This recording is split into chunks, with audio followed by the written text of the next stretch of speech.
close till I get up. Time is barely on our side. I don't wanna waste what's left. The storms we chase are leading us, and love is all we'll ever trust. Yeah, no, I don't wanna waste what's left. And on we'll go,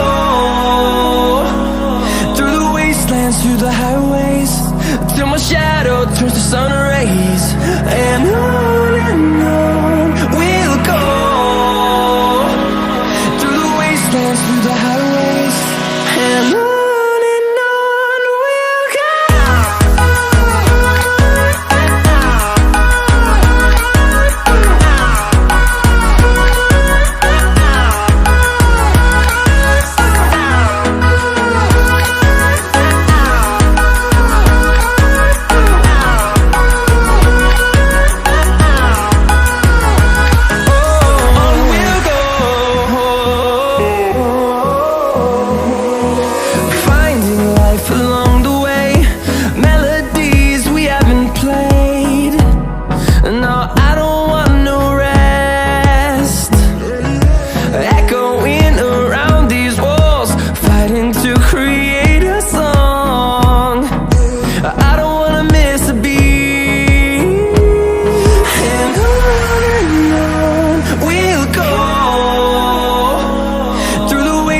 Through the highways, till my shadow turns to sun rays. And on we'll go, through the wastelands, through the highways, and on we'll go.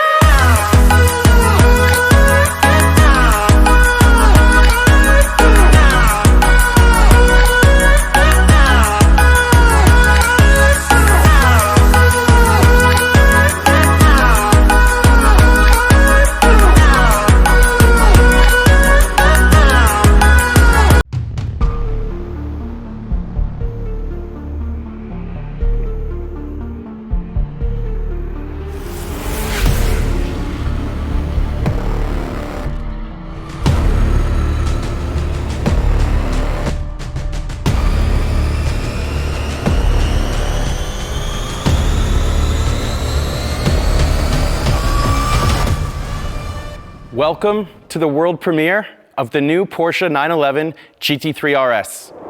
My name is Patrick Long. I've had the distinct honor of being part of the family for the last 2 decades, both on the racetrack and on the street. And every single time I've jumped into a 911 GT3 RS, I've left with a smile on my face and some pretty warm tires.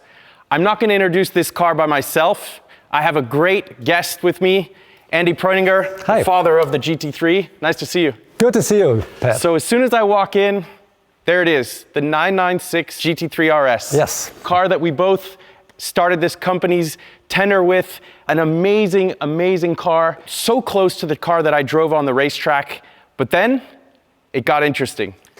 Yeah, well, the first 996 RS was a homologation special to homologate parts that we needed in the race cars that you were driving back then. In this case, it was steering knuckles and some suspension parts, and we built a whole new model around it and continued that way with the 997 GT3 RS, which got the wide body of the turbo, which was very distinctively looking, and even more aero, even more lightweight trickery. So it started the model range RS, if you put it like that. And on the next step was the second generation RS, which got a new engine, 3.8 liters of displacement instead of 3.6, more power, more aero, wider track front and back, and even more lightweight, like the carbon fiber stuff. So it was a pretty nice evolution. When I first jumped into the 991 RS, I thought to myself, how do they do it? How do they give you a product that you can absolutely punish on the racetrack lap after lap after lap? I recognize so much aero advancement, so much powertrain advancement, and always the aesthetics. You guys always raise the game with the aesthetics, which is a huge part of the emotional connection of these cars. An RS always has to be beautiful, absolutely. Next one was the current one, I would say, till today.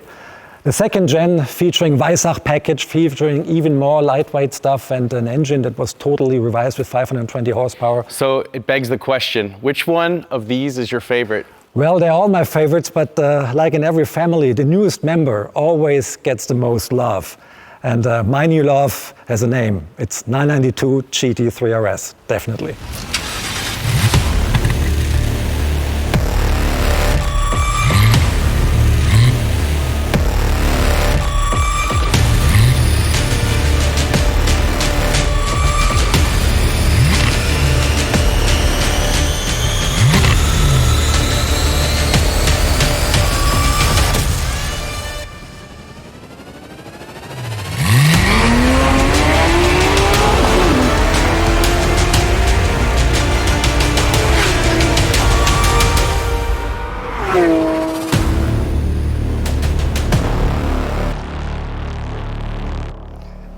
Doesn't this car look sharp? I think it's more radical, even more radical than a race car. Maybe more radical than a race car you've been driving.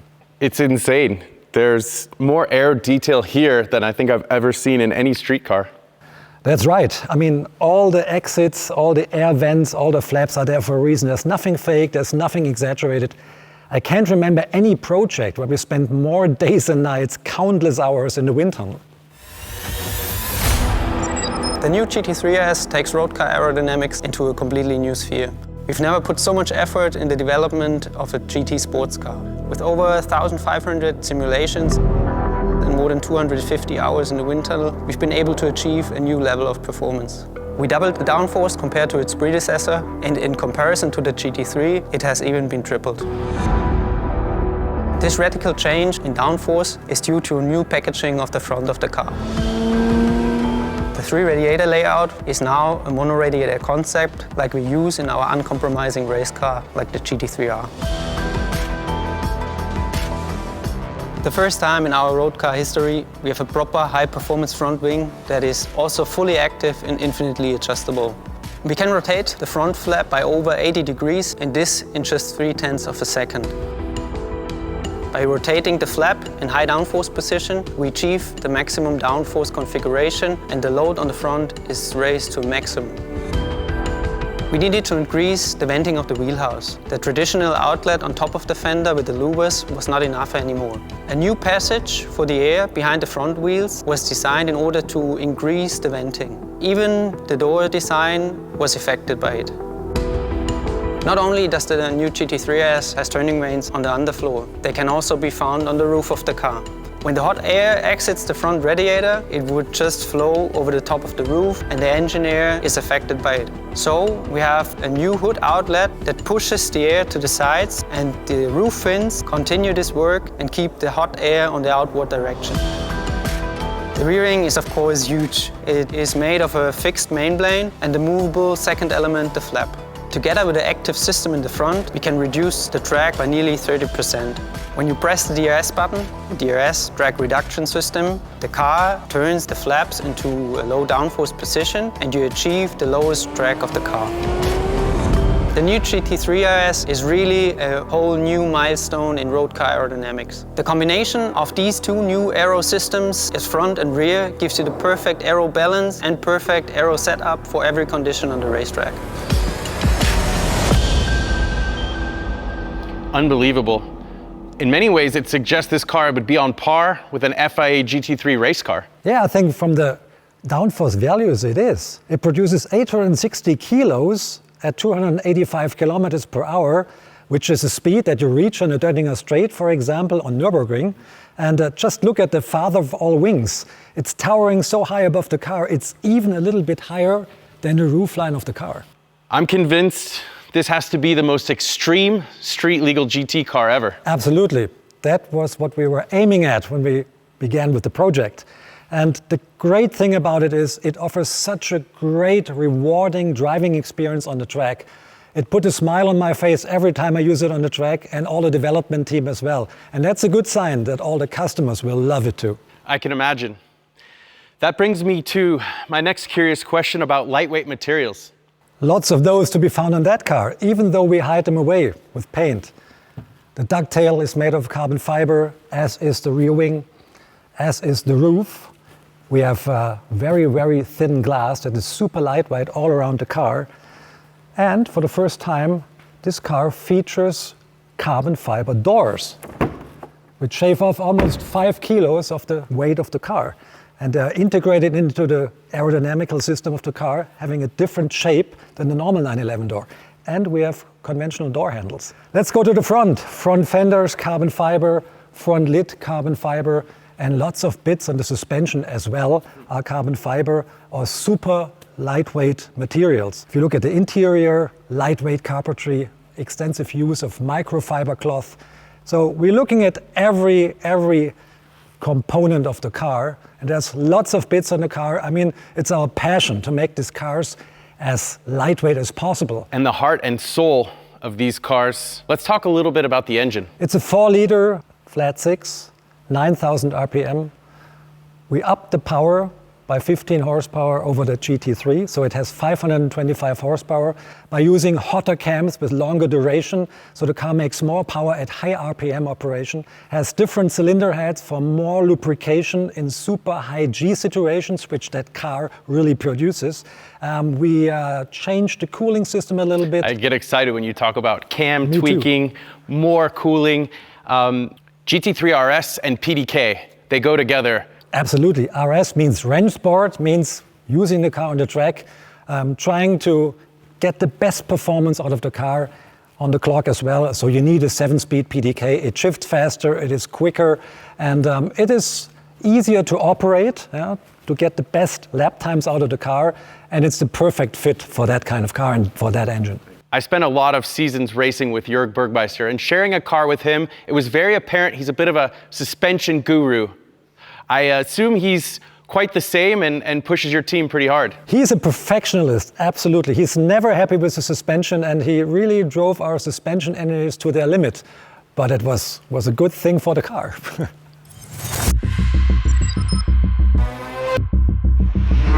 We're sitting in the new GT3 RS. The current GT3 already set a really high bar in terms of balance with its double wishbone front axle, but the new GT3 RS is a whole nother level. The car with that much downforce usually is really sensitive to right height changes, especially under braking. The front usually gains a lot of downforce. But we made a change to the front geometry and put more anti-dive in it, and that gives us a more equal aero load under braking as well and keeps the balance consistent. So usually to change the damper settings you need a mechanic, but with our new steering wheel it's just a press of a button and you can adjust compression and rebound, front and rear axle while driving. And it's a really big tool for a driver. You can adjust the car perfectly to any racetrack or tire conditions. So for instance, on a really bumpy track, you can go a little softer on the overall damping, or if you're on a really smooth track or have plenty of grip from brand new tires, for instance, you can go a little stiffer overall. So basically, it's a race car driver's dream come true. Also on the steering wheel, one of my favorite features is an adjustable differential. For instance, when you're struggling with a little nervous rear on corner entry, you can add some more differential on coast, or if you're struggling with oversteer on the corner exit, you just tighten the diff up on power a bit. So it's a really big tool. Also, when your tires degrade a bit, you can adjust the car really nicely with it. Yeah, so far you could either turn the traction control on or off, but now it's really cool. Just like in the race car, we have a fully adjustable traction control with 7 positions, and you can still switch it off, just to your liking. Yeah, all this makes it the best handling 911 road car ever on a racetrack. It's so much fun, especially in the high-speed corners. The performance of the car is just amazing, and I'm sure you're gonna have as much fun with it as I do. Pretty incredible. I want some of these features in some of my race cars. Yeah, it's a serious track tool. It's built for the track. No compromise. We don't even feature a trunk anymore under the front lid. Perfect drivability. Incredible. This car is really built for the track, and I hope that all the customers are really using it on the track. But they should train their neck muscles a little bit, because you have to tolerate the G-forces the car throws at you. Well, you talk about the racetrack and it makes me think about the Club Sport package. I assume that comes with this car. As a matter of fact, the car comes standard with the Club Sport package, which consists of 6-point harness, fire extinguisher, and for most markets with a rear roll cage. So if I select the Weissach option, what does that entail? Yeah, the Weissach option has been very popular on the last RS model, so it will be an option here again. This is a non-Weissach package car, so if you would have opted for the Weissach package, the front lid would be visible carbon fiber, the roof would be visible carbon fiber, the lower section of the rear wing as well. And we have bits in the interior as well, like the door handles will be carbon fiber, and even the suspension, the stabilizer bars front and rear, the transversal strut. Alone on the suspension, we shave off 5 kilos with the Weissach package. And another innovation, the rear roll cage for most markets will be in carbon fiber as well. Unreal. There is such a presence live with this car. I cannot wait to see the public's reaction. Me too, me too. And it'll be on display on your home turf in California, on the Monterey Car Show. And my plane's leaving this afternoon, so why don't you come with me? I'm heading that way. I'll catch a ride. Let's go.